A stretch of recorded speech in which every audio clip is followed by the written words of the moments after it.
Pleasant good afternoon to my colleagues. This afternoon, we are here to present to you a leadership presentation about the various types of leadership. This is in fulfillment of the requirement for us to receive a leadership certificate in the BAM TVET capacity building and professional development training. I will start the presentation, and this will be followed by my other colleagues, Virginia Lucas, Ray Lawrence, and I'm yours truly, Gregory Ovado. Leadership defined. Leaders are people who do right things. Managers are people who do things right. This is according to Professor Warren G. Bennis. Leadership is the employment of management skills to guide people to the right destination in a smooth and efficient way. Therefore, leaders are visionary thinkers and bring about change. Leadership means different things to different people around the world and different things in different situations. Note the difference between leader and leadership. Leader is the individual, leadership is the action. There are different kinds of leaders. As the slide indicates, there are autocratic leaders, transactional leaders, democratic leaders, laissez-faire leaders, and transformational leaders. The autocratic leader. This leader makes all the decisions and dominates the team members. However, there are advantages. There's less time consuming in decision making, and it generates high productivity. Some of the disadvantages, however, can cause rebellion when the staff is not happy and the one-way communication is not working and there is no initiative. This affects the workings of the autocratic leader. It hinders creativity, as I've indicated, because no suggestions will be accepted, no initiative will be accepted. This kind of leadership, as I've mentioned before, is dominated by the leader. Unilateral decisions only. When is this appropriate? Very effective in times of emergency and crisis. For example, in the military, when the base comes under fire, it's no time to ask anything. It is time to give commands, and it's a good time to be autocratic. The bureaucratic leader, on the other hand, is a style of leadership that emphasizes procedures and historical methods regardless of their usefulness in a changing environment. Some advantages are accountability due to proper documentation, and it also allows for easy management of employees because there are set processes and procedures in place and structures that the staff members could follow. Disadvantage, it's time consuming, too much red tape. When you could speed up certain things, you have to go through the processes and the procedures. And it is not people oriented. It is very, very transactional. It is just about getting the job done and let's move on. It's very appropriate though when it comes to safety procedures in a workshop. If the procedures are not followed in a workshop, then people can be injured. So this is a good place where the bureaucratic leadership can be employed. My other two colleagues will continue. Good evening, everyone. My name is Virginia Lucas. I'm going to be presenting on a few of the different leadership styles. I start off with the democratic or participative leadership.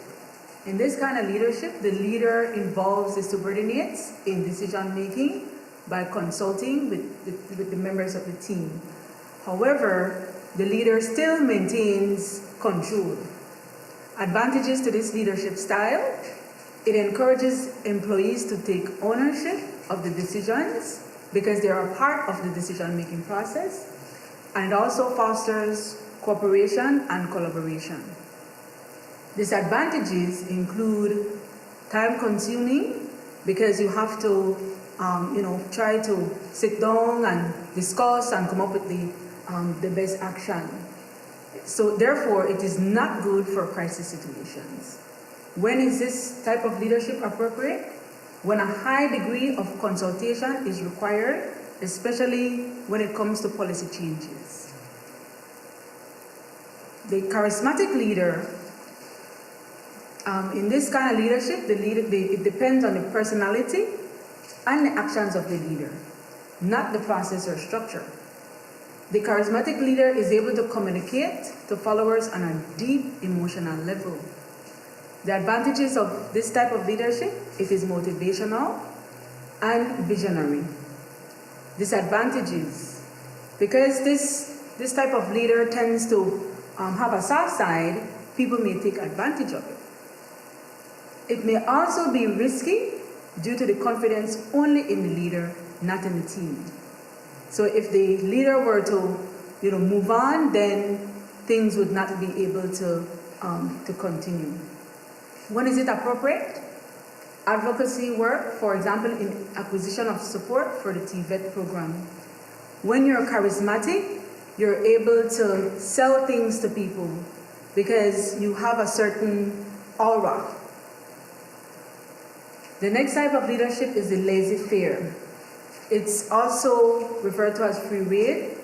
In this type of leadership, the leader encourages team members to function independently and work out their problems by themselves, although he or she is available for advice and assistance.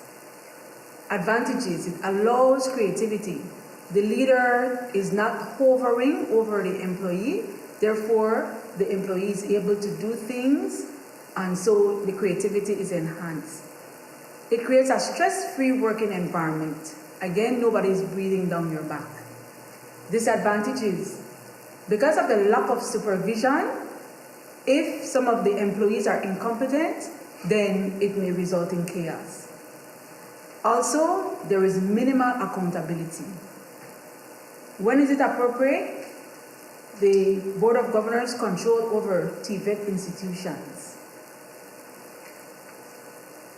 The transactional leader, or managerial leadership style, in this leadership style, the leader promotes compliance by followers through both rewards and punishments. The advantages, it's highly efficient and it achieves short-term goals quickly because it is either you do it right and you are rewarded, if you do it wrong, then you're punished. Disadvantages, there is no loyalty because the employee will know that, okay, if I mess up, then I will be punished, and the person will just readily leave when the time comes.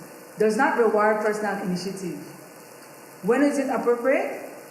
During infrastructural projects. For example, if you're building a building, then you get people who are skilled to do this work, and as soon as they're finished, then the contract is over and they're no longer employed. President, good afternoon. My name is Ray Lawrence, and I will be presenting on how the leadership styles that was just discussed by my colleagues impact the TVET institution. And of course, the TVET institution we're referring to here is ecumenical. We figured, after listening to all the leadership styles, that the leadership style most displayed at ecumenical, because surely we've seen different leadership styles exhibited, but the one that is mostly seen here is the bureaucratic leadership style.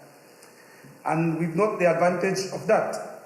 It has afforded us proper accountability of funds, certainly with that particular leadership style, because we mostly follow what is in the policy. We go by the books. And of course, we have majority compliance of teachers with the management expectations.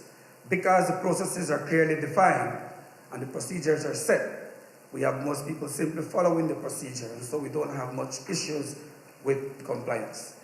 Disadvantage, of course, we do experience some low morale of staff, again because staff members at times want to carry on their creativity. They have their own individual thinking, but the bureaucratic leadership style tends to push them towards simply following set standards and procedures that already exist, rather than going outside of the box. It also creates some delay in accomplishing the goals. Many of the times we find our teachers or department chairs wanting to do projects, but the bureaucracy would tend to hold that back because you have to wait for certain processes to go through first before you can go on to do the project. Whether it has been effective or not for us, we figured that to a certain extent it is effective. There's no question of financial prudence. We can pride ourselves as one of those institutions whose bottom line is very good. And of course, our finance has been managed properly via this particular leadership style. So we're not out there with accusations of wrongdoing or missing funds. We also have acquisitions of materials for the workshops, the labs, etc. We do have some difficulty at times with those because there's a delaying process. As mentioned before, procedures have to be followed before the acquisition can be made. Now, some principles of leadership that are most commonly displayed at Stan Creek Ecumenical. We notice that the type of leadership displayed allows for some sense of responsibility in instructors to help develop good character traits that will help the team carry out their professional responsibilities. So the leadership style allows for the responsibility of the instructors to really develop their character, all right? Example, if you would look at the tourism and technical fields, the instructors are really given the autonomy to run their departments. Of course, because the guidelines, standards have been set, then they must operate within those standards that have been set. But pretty much, they are free to explore whatever avenue within those guidelines. So you'll notice on the insert there, our tourism students catering for outside events. And so the instructor is given that free way to plan, organize, and of course, carry out those events. The leadership style also allows for the leader to know the people that they work with and to look out for their well-being. They're well-versed in basic human nature and recognize the importance of showing care for workers. We must say that we've seen a fair share of that here at Ecumenical, where the leadership does show care for its employees. And that's manifested in the sympathy given to the basic human needs of our staff, and of course, compassion in time of need. Right? So the leadership does display some level of charisma. It also ensures that tasks are understood, supervised, and accomplished. All right? Communication is the key factor, as a leader must be able to communicate effectively and frequently. We're never short of meetings, briefings, consultation. I think we've had more than our fair share of those, and so certainly that particular quality of the leader is highly manifested here at the Ecumenical. We now look at the education management process, all right? The education management process is the process of evaluating and developing strategies to improve the elements and the overall performance of the educational system here at Ecumenical. It also involves effectively organizing and managing people and other resources to facilitate education and research. So 2 ways we've outlined in which the education management process can be used to improve the Stan Creek Ecumenical TVET departments are, in one instance, evaluation of performance in the department. So we basically look at our SBA or CXC results, we analyze them, and we see where improvements can be gotten via those analyses. We also do submission of inventories and budgets, and again, that gives us an idea of what are the needs of the department so that the departments can be adequately equipped and improve, of course, in the performance at the SB and CXCs. What you're seeing here is just an insert, a little clip of the woodwork instructor using aquaponics. It shows the autonomy afforded by the leadership, because this particular instructor was able to build an entire aquaponics system, and here he is teaching the business students about the particular system, tying in, of course, the business aspect of it. If you look at the pictures below, you will see sales occurring. And so this is one of those areas that show that if the leadership is such that it allows for creativity and autonomy, wonderful things can occur. The last clip is showing a recent example of what this particular leadership has afforded this institution. Ecumenical boasts itself as the 2017 Raspberry Pi Jam champions. Yes, that's a big deal for us. But what is even more interesting is that here you have a collaboration of math and IT teacher along with electrical teacher. And so it shows that if you allow for some creativity and some autonomy for the instructors to pursue their ideas, great things can become of that. So you have electrical students working with science students in order to build a state-of-the-art model of what is supposed to be an emergency warning system. And of course, that adds the audience there at the championship, and so we boast ourselves as the 2017 champions. So all in all, we surmise that our leadership style at Ecumenical has been working for us. Certainly there's room for improvement, and certainly this course is going to afford us the opportunity to make amends where that is concerned. Thank you very much for your attention. That's the end of our presentation. Are there any questions?